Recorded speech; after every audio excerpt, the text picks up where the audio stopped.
IPL यानी Indian premiere league की शुरुआत होने से पहले इसका ऑक्शन रखा गया है 19 दिसंबर साल 2023 में, जिसका वेन्यू दुबई सेलेक्ट किया गया है।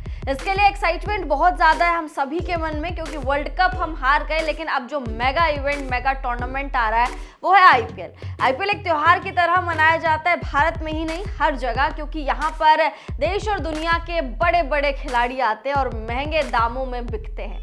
पिछले साल आपने देखा होगा सैम करन जो थे, उन्होंने अपने भले ही कीमत के अनुसार परफॉर्मेंस ना दी हो, लेकिन खूब माला माल होके भारत से वो वापस लौटे थे।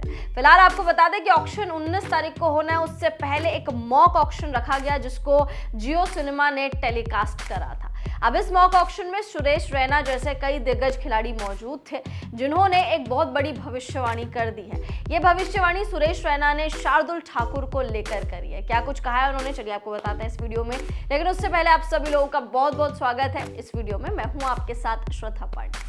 दरअसल शार्दुल ठाकुर जो अपने ऑलराउंड प्रदर्शन के ऊपर जाने जाते हैं, ऑलराउंड प्रदर्शन के लिए जाने जाते हैं, man with the golden arm जिनको कहा जाता है, क्योंकि जब भी आते हैं तो माना जाता है कि विकेट जरूर लेके जाते हैं। इंग्लैंड के खिलाफ इनके आंकड़े जबरदस्त रहते हैं। इंग्लैंड के खिलाफ ये खेलना बेहद ही ज्यादा पसंद करते हैं, चाहे वो टेस्ट मैच हो या फिर वो ओडीआई मैच हो। फिलहाल यहाँ पे इंग्लैंड की बात नहीं, यहाँ पे बात आईपीएल की है।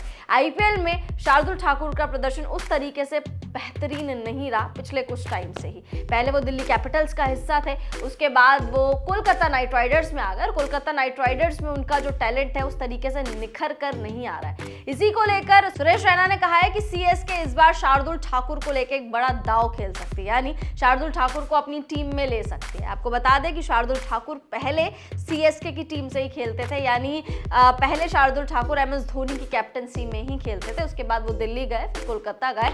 अब रैना कह रहे हैं कि वापसी इनको घर वापसी हो जानी चाहिए, यानी सीएसके में आ जाना चाहिए। साथ ही उन्होंने कहा कि दिल्ली कैपिटल्स में उनका प्रदर्शन ठीक ठाक रहा, लेकिन कोलकाता नाइट राइडर्स वाले जो है वो शार्दुल ठाकुर को उस तरीके से तराश नहीं पा रहे हैं। वहां पर उनका जो टैलेंट है वो यूटिलाइज नहीं करा जा रहा है, इसलिए मुझे लगता है कि उनको सीएसके में आना चाहिए। मॉक ऑक्शन में सुरेश रैना ने सीएसके की तरफ से खरीदा शार्दुल ठाकुर को। आगे उन्होंने यही कहा कि अभी तो मॉक ऑक्शन है, जब एक्चुअल ऑक्शन होगा मुझे लगता है कि शार्दुल ठाकुर एक बहुत बड़ा तुरुप का इक्का साबित हो सकता है, क्योंकि वो नई गेंद से ही नहीं बल्कि पुरानी गेंद से भी गजब का परफॉर्मेंस देते हैं, और सिर्फ बैटिंग से नहीं बल्कि बॉलिंग से भी कमाल करते हैं। साथ ही सुरेश रैना ने जो शार्दुल ठाकुर है उनकी तुलना पैट कमिंस से कर डाली कि जैसे पैट कमिंस बल्ले से भी धमाल करते हैं, बॉलिंग से भी धमाल करते हैं, वैसे ही शार्दुल ठाकुर भी काम कर सकते हैं। अब आपको बताते हैं जाते जाते कि शार्दुल ठाकुर के आईपीएल में क्या कुछ स्टैट्स रहे हैं बैटिंग से भी और बॉलिंग से। देखिए बैटिंग की बात करें तो 86 मैचेस शार्दुल ठाकुर ने खेले हैं,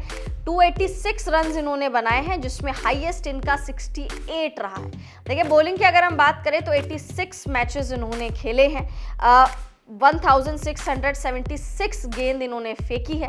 साथ ही साथ रन्स की बात करें तो 2560 रन्स इन्होंने लुटाए हैं और 89 विकेट्स इन्होंने लिए। तो देखा आपने, ये था शार्दुल ठाकुर का प्रदर्शन। अब तो देखने वाली बात यही रहेगी कि 19 तारीख को क्या शार्दुल ठाकुर पर बोली लगाएगा सीएसके। कमेंट्स करके अपनी राय मुझे इसमें अब जरूर बताइए।